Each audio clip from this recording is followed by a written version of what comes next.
तो चलिए बच्चों, स्वागत है आपका इजी लर्निंग की एक नई वीडियो में। इस वीडियो में हम पीएचई का नेक्स्ट चैप्टर यानी टर्म 2 के हिसाब से सेकंड चैप्टर करेंगे। Sports and child with special needs chapter है। बहुत ट्रिक के साथ बहुत इजी तरीके से पढ़ेंगे। एक बार बस ट्रिक सुन लीजिएगा, ज़िंदगी भर नहीं भूलोगे, ये मेरे गारंटी है। ठीक है, बस एक बार सुन लेना, पूरी कहानी कभी नहीं भूलोगे। ठीक है, ट्रिक इस चैप्टर की जिसको भी टफ लगता हो उसके लिए एक बार में आसान हो जाएगा।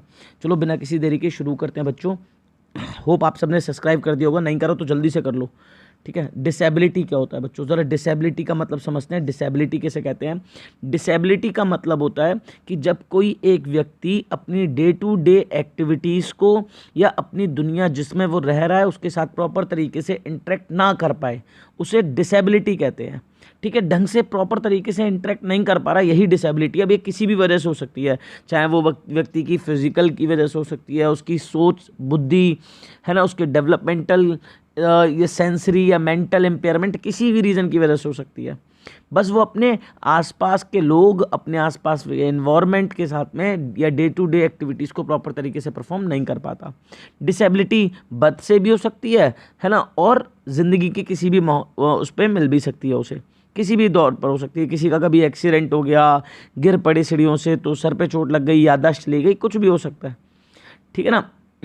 चलिए आगे बढ़ते हैं बच्चों। डिसेबिलिटी कितने टाइप्स की होती है इसको देखते हैं। तो डिसेबिलिटी के अगर आप टाइप्स देखोगे तो सबसे पहले आपको पढ़ने को मिलेगा कॉग्निटिव। देखो बच्चों, ऑफेंड मत हो, ये जो मतलब ये सिंपल सी ट्रिक से बता रहा हूँ। कॉग्निटिव का मतलब अगर याद नहीं हो रहा हो तो मंद बुद्धि। मंद बुद्धि मतलब समझो बच्चों, मंद बुद्धि कौन होते हैं, किन्हें कहते हैं मंद बुद्धि? ऐसे लोग जो चीज़ों में स्लो होते हैं। ठीक है, ज़्यादा जल्दी से चीज़ें ढंग से लिख नहीं पाते, कंप्यूट नहीं कर पाते, या बोल नहीं पाते, लिख नहीं पाते, वो लोग कहलाते हैं डिसेबल, कॉग्निटिव डिसेबल। यानी एक तरीके की न्यूरोलॉजिकल डिसऑर्डर है जिसमें कोई व्यक्ति डाटा को स्टोर नहीं कर पा रहा, उसे प्रोसेस नहीं कर पा रहा, या उससे नई इन्फॉर्मेशन प्रोड्यूस नहीं कर पा रहा। ठीक है, इसीलिए वो मंदबुद्धि है, कॉग्निटिव है। ठीक है, इसमें क्या क्या चीज़ बच्चा फेस करता है? इसमें वो फैक्ट्स को लर्न नहीं कर पाता, लिख नहीं पाता, या ओरल इंस्ट्रक्शंस को फॉलो नहीं कर पाता। बहुत जल्दी उसका कंसंट्रेशन लूज हो जाता है और लंबे समय तक एक जगह पर बैठ नहीं पाता। उसे रीड करने में, स्पेल करने में, वोकेबुलरी को पढ़ने में काफ़ी डिफिकल्टी फील होती है। ये कॉग्निटिव डिसेबिलिटी और बेस्ट एग्जाम्पल है तारे ज़मीं पर। ठीक है, उसमें जो तारे ज़मीं पर में था वो कॉग्निटिव डिसेबिलिटी थी। फिर आती है इंटेलेक्चुअल डिसेबिलिटी। ये होते हैं पढ़े लिखे गंवार। देखिए मैं सिर्फ ट्रिक बता रहा हूँ, ऑफेंड होने की ज़रूरत नहीं है, सिर्फ ट्रिक है ताकि याद रहे पेपर में। इंटेलेक्चुअल और कॉग्निटिव में क्या डिफरेंस है? कॉग्निटिव वाले मंदबुद्धि हैं, चीज़ें स्लो कर पा रहे हैं, नहीं कर पा रहे हैं। इंटेलेक्चुअल पढ़े लिखे गंवार है, यानी इसका मतलब इनके अंदर बाकी सब कुछ तो सही है लेकिन इनके अंदर इंटेलेक्चुअल फंक्शनिंग या एडेप्टिव बिहेवियर की कमी है। अब ये क्या होता है, इसको समझते हैं। ये प्रैक्टिकल स्किल्स नहीं कर पाते, यानी कोई प्रॉब्लम है तो उसका सॉल्यूशन नहीं ढूंढ पाएंगे, रीजनिंग नहीं कर पाएंगे, बहुत जल्दी से कोई प्लान नहीं बना पाएंगे, लर्न नहीं कर पाएंगे क्विकली। या बिहेवियर के बेसिस पर देखोगे तो खाने की skills, dressing skills, problem solving skills, personal care है ना, एक्सपेंडिचर स्किल्स, ये सब चीज़ों में काफ़ी पिछड़े से होते हैं। ठीक है, काफ़ी पीछे से होंगे। ये होती है हमारी इंटेलेक्चुअल डिसेबिलिटी। तो कॉग्निटिव मंदबुद्धि जो ढंग से पढ़ना पाए, लिखना पाए। इंटेलेक्चुअल जो ढंग से उसको यूज़ ना कर पाए, यानी रीजनिंग पे ना जा पाए या प्रॉब्लम सॉल्व ना कर पाए किसी तरीके की, तो वो इंटेलेक्चुअल हो जाएगी। फिर आती है फिजिकल डिसेबिलिटी। फिजिकल डिसेबिलिटी का मतलब होता है जब किसी भी व्यक्ति का कोई बॉडी ऑर्गन, कोई बॉडी पार्ट प्रॉपर तरीके से फंक्शन ना कर रहा हो, है ना, मोबाइल ना हो, स्टेमिना ना हो, या डेक्सटेरिटी की प्रॉब्लम हो। ठीक है, इसे फिजिकल डिसेबिलिटी बोलते हैं। ये जन्म से भी हो सकती है और किसी बीमारी या किसी इंजरी की वजह से किसी भी दौर में किसी भी एज पर आ भी सकती है। इसमें होता क्या क्या है, इसमें कोई व्यक्ति का हाथ कट सकता है तो अपर लिम्ब डिसेबिलिटी, पैर कट गया तो lower limb disability, manual dexterity हो सकती है, विजुअल इम्पेयरमेंट, हियरिंग लॉस हो सकता है, सुनाई नहीं देगा, दिखाई नहीं देगा, कोऑर्डिनेशन में बड़ी दिक्कत आएगी कि बॉडी के ऑर्गन्स को ढंग से कोऑर्डिनेट नहीं कर पाएगा। ऐसा होता क्यों क्यों, कारण समझिए। तो जीन्स में कोई एबनॉर्मेलिटी आ गई, ढंग से मेल न्यूट्रिशन है, न्यूट्रिशन नहीं मिल पाया, गरीबी इसका रीज़न क्यों है? क्योंकि मेल न्यूट्रिशन हो रहा है। ठीक है, एक्सीडेंट हो गया, कोई इन्फेक्शस डिसीज़ हो गई, न्यूक्लियर एक्सीडेंट हो गया जिससे रेडियो एक्टिव है जो उस वेव जोन के कांटेक्ट में आ गए, है ना, या एजुकेशन की कमी रही काफ़ी ज़्यादा, पुअर अप्रोच रही हेल्थ केयर तक, इन सब की वजह से ये डिसेबिलिटी, फिजिकल डिसेबिलिटी आ सकती है। अब पढ़ते हैं बच्चों नेक्स्ट है disorder. Disability permanent in nature होती है, जबकि डिसऑर्डर बेसिकली बच्चों मेंटल डिसेबिलिटी को कहते हैं। जब कोई व्यक्ति दिमाग से ढंग से अलाइन ना हो या ढंग से जो कंडीशंस हैं उस व्यक्ति के मूड पर, उसके सोचने के नज़रिए पर, उसके बिहेवियर पर असर डाल दें बहुत आसानी से, तो वो कहलाएगा डिसऑर्डर। ठीक है, यानी मानसिक जो बीमारी है, मानसिक डिसेबिलिटी है, वो डिसऑर्डर कहलाता है। व्यक्ति अपनी कंडीशन के अकॉर्डिंग बहुत ही जल्दी अफेक्ट हो जाता है, इससे उसकी परफॉर्मेंस में हिंड्रेंस आ जाती है, एफिशिएंसी में हिंड्रेंस आ जाती है। अब डिसऑर्डर में ही बच्चे कंफ्यूज बहुत होते हैं कि डिसऑर्डर के टाइप्स क्या हैं और कैसे याद करेंगे।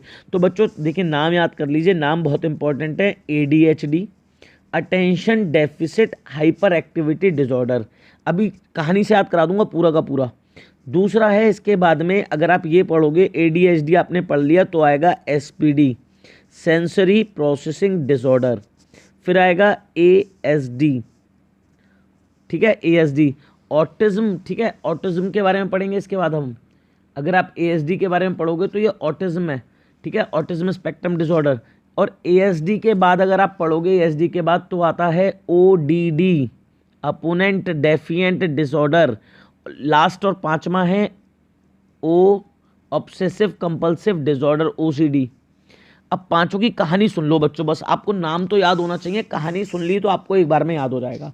देखो क्लास में एक बच्चा है, ठीक है, ये एक बच्चा है जिसका नाम है X। यहाँ पर एक लड़की बैठी है, इस लड़की का नाम है Y। यहाँ पर एक मास्टर है, ये टीचर है, ये पढ़ा रहा है। ये X क्या है, X टीचर की तरफ 2 मिनट सुन रहा था, लड़की टीचर की तरफ सुन रही थी। लड़की का ध्यान टीचर की तरफ पूरा बना हुआ था। लड़के ने 2 मिनट टीचर को सुना, फिर इस लड़की की तरफ देखा, फिर दिमाग में आया वाओ कितनी क्यूट लड़की है, काश ये मेरी दोस्त बन जाए। अगर ये दोस्त बन गई तो मैं इसके साथ पढ़ाई करूँगा, फिर साथ में घूमेंगे खेलेंगे, फिर उसके बाद मैं एक टाइम पे प्रपोज कर दूंगा। प्रपोज करूंगा, अगर इसके पापा नहीं माने तो सिविल नौकरी करूंगा, डॉक्टर बनूंगा, इंजीनियर बनूंगा, इसके पापा को मनाऊंगा। पापा मान गए तो हम शादी करेंगे, शादी के बाद वहाँ जाएंगे, वहाँ जाने पर अगर कोई दोस्त मिल गया तो उस दोस्त को अपनी पूरी कहानी सुनाऊंगा।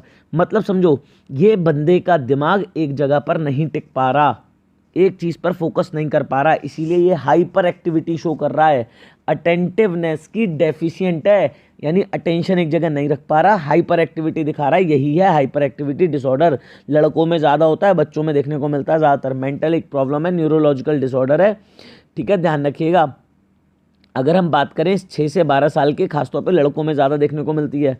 ADHD में होता क्या है, लोग चीज़ें भूल जाते हैं बहुत जल्दी, एक चीज़ पे अटेंशन नहीं दे पाते, इंस्ट्रक्शंस को फॉलो करने में बड़ी दिक्कत होती है और नॉन स्टॉप लगातार बात करते रहते हैं। ठीक है, ध्यान रखना ये ADHD है क्योंकि अटेंटिवनेस डेफिशिएंट है। अब होता क्यों है, जेनेटिक फैक्टर हो सकता है, इन्वायरमेंट की वजह से हो सकता है, कोई लेड जैसा सब्सटेंस वगैरह खा लिया उसकी वजह से भी दिक्कत हो सकती है, कोई एक्सटर्नल फोर्स की वजह से ब्रेन पर इंजरी हो जाए तब भी हो सकती है। इसके बाद दूसरी चीज़ आती है SPD। अब क्या हुआ, ये जो हमारा लड़का था ये उस लड़की की तरफ देख रहा था, मास्टर ने इसको ये करते देख लिया। मास्टर आए, मास्टर इसकी सीट के बराबर में आके खड़े हो गए। मास्टर ने इसको पहले हल्के से इसके पेन, हाथ पे पेन चुभाया, जो भाई पेन चुभाया हल्के से, इसको फ़र्क ही नहीं है, ये अपने ख्यालों में डूबा हुआ है, हाँ शादी हो जाएगी तो यहाँ जाऊँगा वहाँ जाऊँगा। मास्टर ने फिर पेन चुभाया, इसको फिर फ़र्क नहीं पड़ रहा। मास्टर ने इसके हाथ में पेन पूरा आर पार कर दिया, इसको फ़र्क ही नहीं पड़ता चला। तो इस बंदे को अब हो गई SPD, सेंसरी प्रोसेस डिसऑर्डर, यानी अब सेंसरी ऑर्गन ढंग से काम नहीं कर रहे हैं। तो ये एक ऐसा डिसऑर्डर होता है बच्चों जिसमें जो ब्रेन होता है, ब्रेन हमारे जो सेंसरी ऑर्गन्स होते हैं उनके जो सेंसेस हैं उनसे मिलने वाली इन्फॉर्मेशन को रिसीव और उसके अकॉर्डिंग रिस्पॉन्ड नहीं कर पाता। कौन कौन से सेंसेस, चाहे वो सुनने का हो, सूंघने का हो, टच करने का हो, टेस्ट करने का हो या देखने का हो, पाँचों में से कोई भी हो सकता है। SPD के सिम्टम क्या हैं, साउंड और टच के खिलाफ ओवर सेंसिटिविटी देखने को मिलेगी, बहुत ज़्यादा या तो ओवर सेंसिटिव रहेंगे या बिल्कुल नहीं रहेंगे। उन्हें बहुत जल्दी खुशबू सूंघने लगेगी या लाइट से बहुत ज़्यादा आंखों में चुभन लगने लगेगी। बहुत जल्दी जो झूले होते हैं झूलों से उन्हें डर लगेगा। ठीक है, इस तरीके की एक्टिविटी से डर लगेगा। ये SPD की प्रॉब्लम है। क्यों होती है, हेरिडिटिक जेनेटिक हो सकती है, एनवायरनमेंट के बेसिस पे हो सकती है, बर्थ के कोई कॉम्प्लिकेशन हो गया, माँ का BP हाई लो हो गया, नस दब गई सर की कोई पैदा होते समय पर, इन सब की वजह से SPD हो जाता है। इसके बाद क्या हुआ, ASD।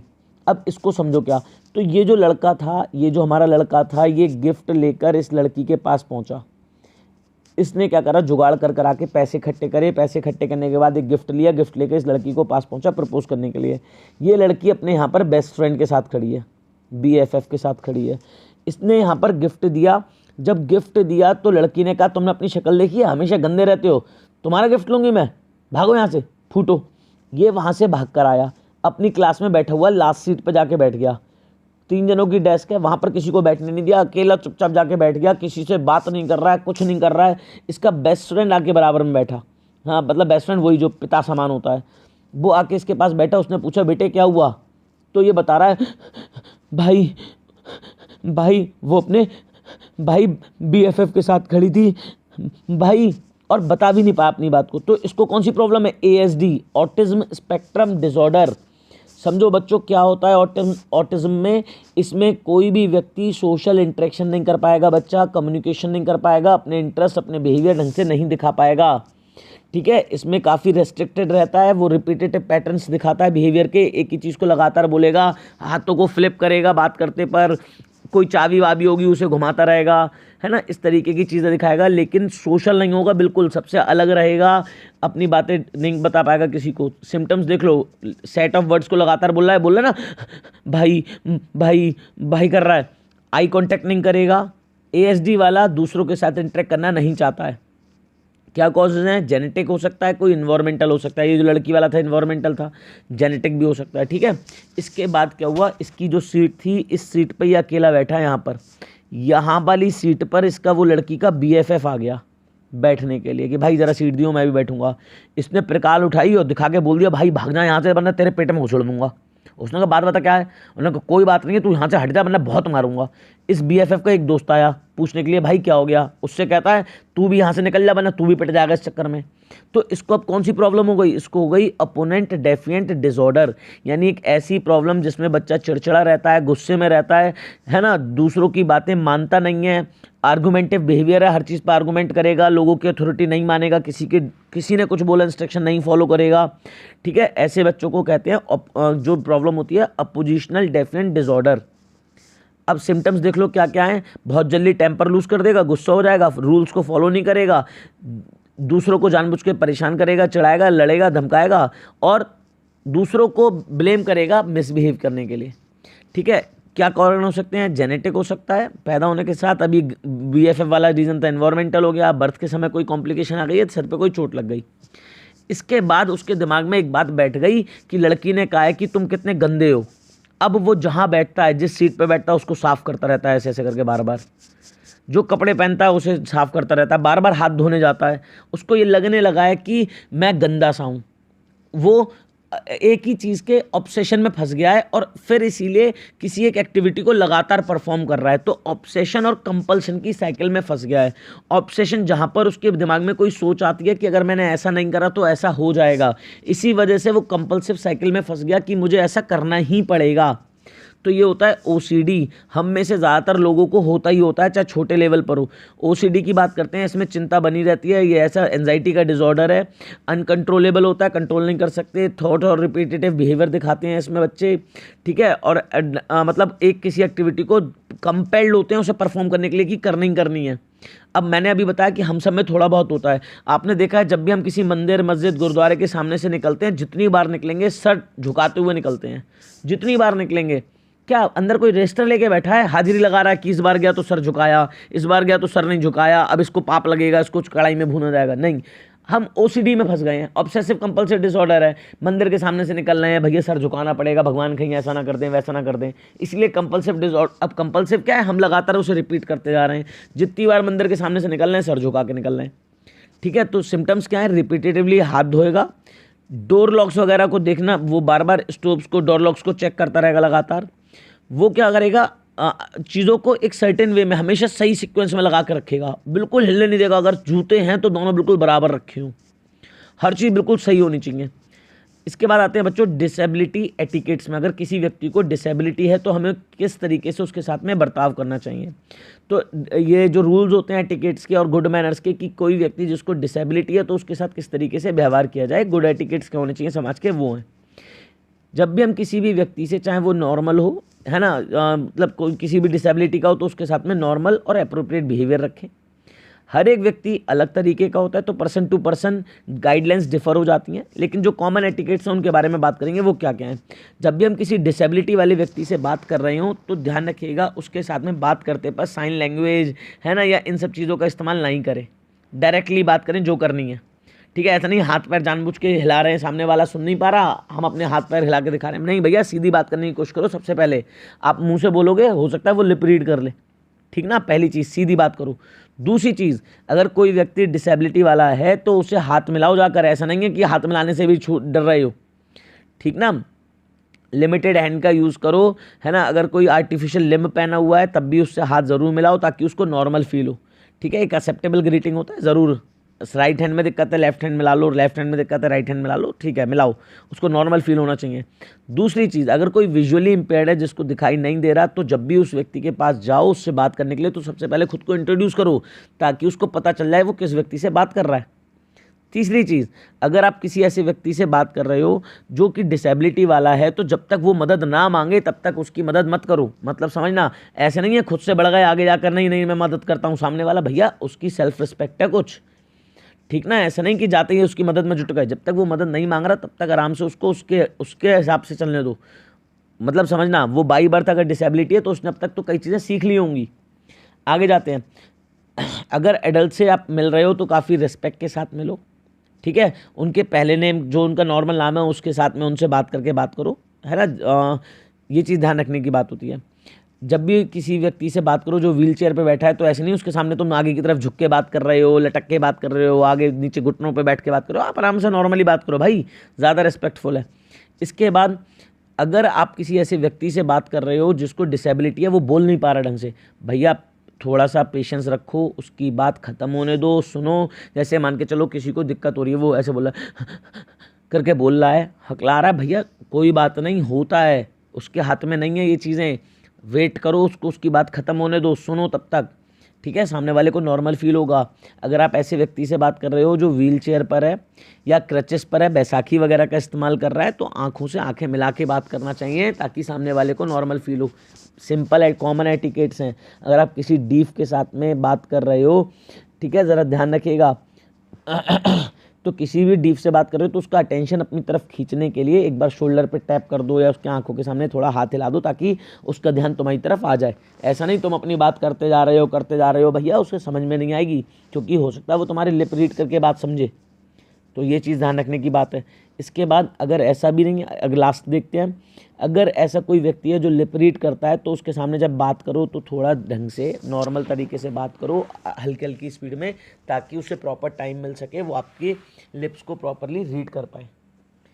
लास्ट टॉपिक पढ़ेंगे बच्चों। लास्ट टॉपिक है हमारा strategies to make physical activities accessible for children with special need, यानी ऐसी कौन कौन सी स्ट्रेटेजीज़ हैं जिससे स्पेशल नीड वाले बच्चे भी फिजिकल एक्टिविटीज़ में परफॉर्म कर सकते हैं। तो उसके लिए हम क्या क्या कर सकते हैं। सबसे पहले इंक्लूसिव क्लासरूम होगा, एक ऐसा क्लासरूम बनाएं जहाँ पे जो हर एक तरीके का बच्चा उसमें बैठ के पढ़ सके, ठीक है, यानी ऐसे हो जहाँ पर जो चाइल्ड विद स्पेशल नीड वाले हैं उन्हें भी सोसाइटी एक्सेप्ट करे।